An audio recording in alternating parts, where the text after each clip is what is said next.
உட்காருமா. இந்த இடம் யாரோடது சார்? ஒரு காலத்தில் என்னோடய வீடாக தான் இருந்தது, 4 வருஷத்துக்கு முன்னாடி வரைக்கும். ஒரு பீரியடில் இங்கே தான் நான் ஃபேமிலியோடு இருந்தேன்.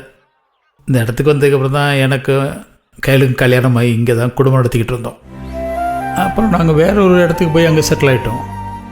அப்புறம் ஒரு 4 வருஷத்துக்கு முன்னாடி ஒரு ஃப்ரெண்டு ஒருத்தர் கேட்டார். அவர் பெங்களூரை சேர்ந்தவர். சார் இந்த இடத்த கொஞ்சம் கொடுத்தீங்கன்னா எனக்கு ரொம்ப யூஸாக இருக்குன்னு சொன்னார். சரின்னு கொடுத்தாச்சு.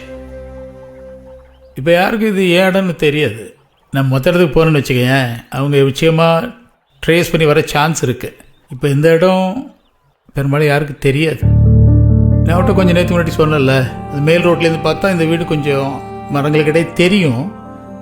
ஆனாலும் அதை தேடி வரமாட்டாங்கன்னு ஒரு நம்பிக்கை தான். ஆனால் இந்த போலீஸ் ரெக்கார்ட்ஸ்லாம் இருக்குது இல்லையா, அவங்க எந்தெந்த ஏரியாவில் என்ன வீடு இருக்குன்னு பார்ப்பாங்க. இது கோம்பை ஃபாரஸ்ட் பகுதி.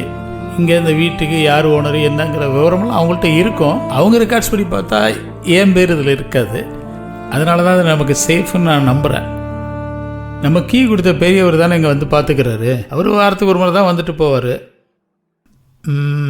அவர் ஒருத்தர் வர்றது யாருக்கும் தெரியாது. பேத்துப்பாறையிலேருந்து வர்றாருல்ல. எப்படி இருந்தாலும் இந்த மேலே சுற்றிக்கிட்டு இருக்கானுங்க பாரு, புலிகேசி கேங்க. அவனுக்கு ஸ்மெல் பண்ணி இறங்கிடுவானுங்க. நமக்கு 2 நாள் தானே, நம்ம நாளைக்கெல்லாம் கிளம்பிடலாம்.